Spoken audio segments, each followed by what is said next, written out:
Assalamualaikum warahmatullahi wabarakatuh. Di sini kelompok 1 akan menjabarkan tentang etika bisnis dalam teknologi informasi. Yang pengertian etika bisnis di dunia IT. Etika bisnis dalam IT adalah suatu pemikiran kritis mendasarkan tentang pandangan moral dalam usaha perdagangan yang dilakukan seseorang atau kelompok organisasi untuk mendapatkan laba dengan produksi dan menjual barang atau jasa untuk memenuhi kebutuhan konsumen dengan menggunakan teknologi yang menggunakan komputasi dengan jalur komunikasi berkecepatan tinggi yang membawa data, suara, dan video. Masalah etika bisnis atau etika usaha akhir-akhir ini semakin banyak dibicarakan. Hal ini tidak terlepas dari semakin berkembangnya dunia usaha di berbagai bidang. Kegiatan bisnis yang makin merebak di dalam maupun di luar negeri telah menimbulkan tantangan baru. Bisnis di banyak negara di dunia, transparansi dituntut oleh ekonomi global, menuntut pula bersaing. Etika bisnis membantu para pelaku bisnis untuk melakukan pendekatan permasalahan moral dan bisnis secara teori, dan sebaliknya mendekati permasalahan yang terjadi pada bisnis dengan pendekatan moral yang mungkin sering diabaikan. Etika bisnis membuat pengertian bahwa bisnis tidak sekedar bisnis, melainkan suatu kegiatan yang menyangkut hubungan antar manusia sehingga harus dilakukan secara manusiawi pula. Etika bisnis akan memberikan pelajaran kepada para pelaku bisnis bahwa bisnis yang berhasil tidak bisnis yang menuai keuntungan secara material, melainkan bisnis yang bergerak dalam koridor etis yang membawa serta tanggung jawab dan memelihara kehubungan baik antar manusia yang terlibat di dalamnya. Prinsip dalam etika bisnis. Yang pertama, prinsip otonomi. Prinsip ini mengandung pengertian bahwa manusia dapat bertindak secara bebas berdasarkan kesadaran sendiri tentang yang anggap baik untuk dilakukan. Tetapi otonomi juga memerlukan adanya tanggung jawab.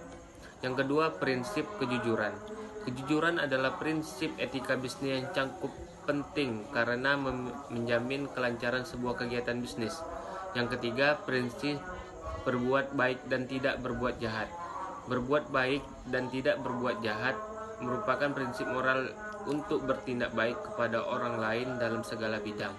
Yang keempat, prinsip keadilan. Prinsip keadilan merupakan prinsip yang menuntut bahwa dalam hubungan bisnis seorang memerlukan orang lain sesuai haknya. Beberapa kategori bisnis di bidang TI. Yang pertama, bisnis di bidang industri perangkat keras, yaitu bergerak di bidang rekayasa perangkat keras, contohnya IBM dan Compaq. Dan yang kedua, bisnis di bidang rekayasa perangkat lunak, yaitu dilakukan oleh perusahaan atau individu yang menguasai teknik rekayasa, yaitu kegiatan engineering yang meliputi analisis untuk menghasilkan produk perangkat lunak, contohnya Microsoft. Dan yang ketiga, bisnis di bidang distribusi dan penjualan barang, yaitu bisnis yang bergerak di bidang pemasaran produk komputer baik oleh vendor ataupun secara pribadi. Dan yang keempat, bisnis di bidang pendidikan teknologi informasi, bisa berupa lembaga-lembaga kursus komputer, contohnya BSI. Dan yang kelima, bisnis di bidang pemeliharaan teknologi informasi, yaitu bisa dilakukan oleh pengembang melalui divisi technical support. Berikutnya, tantangan umum bisnis di bidang teknologi informasi. Perusahaan tidak sekedar memiliki tanggung jawab ekonomi, tetapi perusahaan juga memiliki tanggung jawab sosial. Berikut beberapa tantangan etika bisnis dalam dunia bisnis teknologi informasi. Tantangan yang pertama adalah tantangan inovasi dan perubahan yang cepat. Dampak inovasi dari perubahan tersebut kerap menimbulkan banyak masalah menyangkut tenaga kerja dan sumber daya manusia dibanding dengan manfaat pembangunannya. Tantangan kedua yaitu tantangan pasar dan pemasaran di era globalisasi. Sebuah tantangan bagi setiap pelaku bisnis agar menimbulkan suasana persaingan yang sehat. Persaingan adalah sebuah adrenalin bagi setiap kegiatan bisnis. Tantangan ketiga yaitu tantangan pergaulan internasional. Sering terjadi bahwa perusahaan internasional melakukan tindakan yang tidak dapat diterima di suatu negara. Hal ini meningkatkan kewajiban bagi perorangan atau industri agar lebih meningkatkan kode etik baik internal maupun eksternal. Yang keempat yaitu tantangan pengembangan dan tanggung jawab sikap pribadi. Pengembangan ilmu pengetahuan dan teknologi yang cepat berikan tantangan penegakan nilai-nilai etika dan moral setiap individu guna mengendalikan kemajuan dan penerapan teknologi tersebut bagi kemanusiaan. Tantangan yang kelima yaitu tantangan pengembangan sumber daya manusia. Sebenarnya, betapa tinggi pun teknologi, manusia tidak boleh dikuasai oleh teknologi. Dengan demikian, harkat dan martabatnya tidak teredukasi oleh teknologi. Oleh karena itu, maka pengembangan ketenagakerjaan atau sumber daya manusianya harus dilakukan secara sistematis, terencana, dan berkesinambungan. Assalamualaikum warahmatullahi wabarakatuh. Saya Agung Prayogo akan menjelaskan tentang perdagangan elektronik atau e-commerce. E-commerce adalah sistem perdagangan yang menggunakan mekanisme elektronik yang ada di jaringan internet. E-commerce merupakan warna baru dalam dunia perdagangan, di mana kegiatan perdagangan tersebut dilakukan secara online atau elektronik.